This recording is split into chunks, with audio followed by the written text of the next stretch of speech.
தீட்டு என்பதே மனித குலத்திற்கு எதிரானது என்ற கருத்து தெரிவிக்கப்பட்டிருக்கிறது. அண்மை செய்தியாக வந்திருக்கிறது. திருப்பரங்குன்றம் மலை தொடர்பான வழக்கில் 3வது நீதிபதி விஜயகுமார் முன்பு உயர்நீதிமன்ற அமர்வு ஆடு கோழி பலியிடுவதால் மலையின் புனிதம் கெட்டு தீட்டுப்படும் என்று மனுதாரர்கள் தரப்பு வாதம் வைக்கப்பட்டது. தீட்டு என்பது சாதியிலோ மதத்திலோ மனிதர்களுக்கு உள்ளேயே இருக்கக்கூடாது என்று தமிழக அரசு தரப்பில் வாதிடப்பட்டிருக்கிறது. சிக்கந்தர் மலை என்று அழைப்பதற்கு என்ன ஆதாரம் உள்ளது என்றும் நீதிபதி கேள்வி எழுப்பியிருக்கிறார். மத்திய அரசு தொல்லியல் துறை தரப்பில் தனது வாதங்களை வைப்பதற்காக ஆடு கோழி பலியிடுவதற்கும் கந்தூரி நடத்துவதற்கும் அனுமதி உண்டா என்று நீதிபதி வினவியிருக்கிறார். இது குறித்து நமது குமுதம் செய்தியாளர் சிவகுமார் தரும் விரிவான தகவல்களை இப்போது பார்க்கலாம். தீட்டு என்பதே மனித குலத்திற்கு எதிரானது, தீட்டு என்பதே இருக்கக்கூடாது இந்த சமுதாயத்தில் கோயில்களில் என்று குறிப்பிடப்பட்டிருக்கும் அண்மை செய்தி வந்திருக்கிறது. இது குறித்த உங்கள் தரப்பு செய்தி என்ன சிவகுமார்? உங்களுக்கான நேரம் இது.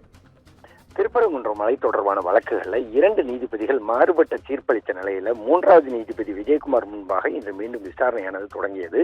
சிக்கந்தர் மலை அப்படின்னு அழைக்கிறதுக்கு என்ன ஆதாரம் இருக்குது, அதே மாதிரி ஆடு கோடி பலியிடுவதற்கு கந்தூரி நடத்துவதற்கு இதுக்கு முன்பு அனுமதி கொடுத்தது உண்டா, அனுமதி உண்டா அப்படின்னும், நெல்லித்தோப்பு பகுதியில் இஸ்லாமியர்கள் தொழுகை நடத்துவதற்கு அனுமதி இருக்கிறதா அப்படின்னு சொல்லி நீதிபதி கேள்வி எழுப்பியிருக்கிறாங்க. தீட்டுங்கிறது மனித குலத்துக்கு எதிரானது, தீட்டு என்பது சாதியிலேயோ மதத்திலேயோ மனிதர்களுக்குள்ள இருக்கவே கூடாது என்பதுதான் இந்த தமிழ்நாடு அரசின் நிலைப்பாடுன்னு சொல்லி அரசு தரப்புல வாதமாயிருக்கு. மதுரை திருப்பரங்குன்றம் மலையில ஆடு கோழி பலியிடவும் அசைவ உணவு பரிமாறவும் தடை விதிக்க கோரியும், திருப்பரங்குன்றம் மலையில நெல்லித்தோப்பு பகுதியில தொழுகை நடத்த தடை விதிக்க கோரி ராமலிங்கம் அப்படிங்கிறவங்களும் திருப்பரங்குன்றம் மலையை சிக்கந்தர் மலை என அழைக்கவும் மலையில் ஆடு கோழி பலியிட தடை விதிக்கவும் கோரி பரமசிவம் என்பவரும் மனு தாக்கல் பண்ணியிருந்தாங்க. இதே போல சிக்கந்தர் தர்கா பகுதியில பராமரிப்பு மற்றும் புனரமைப்பு பணிகளை மேற்கொள்ள அனுமதி கோரி சிக்கந்தர் தர்காவின் முதன்மை மேலாண்மை அறங்காவலர் ஒசீர் கானும் சிக்கந்தர் தர்காவுக்கு வரும் பக்தர்களுக்கு வசதியாக சாலை, விளக்கு, குடிநீர், கழிப்பறை உள்ளிட்ட அடிப்படை வசதிகளை எடுத்தர கோரி அப்துல் ஜஃபார் என்பவரும் மனு தாக்கல் செஞ்சிருந்தாங்க. திருப்பரங்குன்றம் மலையை சமணர் குன்று என்று அறிவிக்க கோரி சஸ்வதி ஸ்ரீ லட்சுமி சேனா பட்டாச்சாரிய மகாசுவாமி மனு தாக்கல் செஞ்சிருந்தாரு. இந்த 6 மனுக்களையுமே நீதிபதிகள் நிஷா பானு, ஸ்ரீமதி அமர்வு விசாரித்தது. இந்த வழக்குல 2 நீதிபதிகள் மாறுபட்ட தீர்ப்பு வழங்கினாங்க. இதுல நீதிபதி ஜே நிஷா பானு திருப்பரங்குன்றத்துல அமைதி நிலவ வேண்டும், மத நல்லிணக்கம் காப்பாற்றப்பட வேண்டும், இதை சீர்குலைக்கும் நபர்கள் அமைப்புகள் மீது அதிகாரிகள் கடும் நடவடிக்கை எடுக்க வேண்டும் குறிப்பிட்ட 6 மனுக்களையும் தள்ளுபடி செய்து உத்தரவிட்டிருந்தாரு. நீதிபதி ஸ்ரீமதி என்ன சொல்லியிருந்தாங்கன்னா, திருப்பரங்குன்றம் மலையில ஆடு கோழி பலியிட தடை விதிக்க வேண்டும், அதே மாதிரி நெல்லித்தோப்புல தொழுகை நடத்த தடை விதிக்க வேண்டும், திருப்பரங்குன்றம் மலையை சிக்கந்தர் மலையினர் அழைக்க தடை விதிக்க வேண்டும் கோரிக்கைகளுடன் சோலைக்கண்ணன், ராமலிங்கம், பரமசிவம் ஆகியோர் தாக்கல் செய்த மனுக்களை ஏற்றுக்கொண்டாங்க.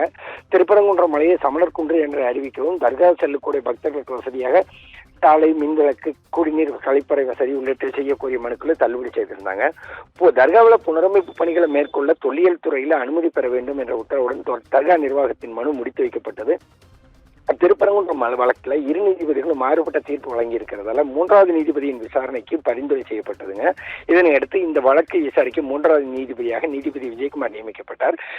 திருப்பரங்குன்றம் வழக்கை இன்று விசாரித்த நீதிபதி விஜயகுமார் சிக்கந்தர் மலை என்று அழைப்பதற்கு என்ன ஆதாரம் உள்ளது என்றும், ஆடு கோழி பலியிடுவதற்கு கந்தூரி நடத்துவதற்கு அனுமதி உண்டா என்றும், நெல்லித்தோப்பு பகுதியில் இஸ்லாமியர்கள் தொழுகை நடத்துவதற்கு அனுமதி இருக்கா அப்படின்னு சொல்லி அரசு தரப்பில் கேள்வி எழுப்பினார்கள்.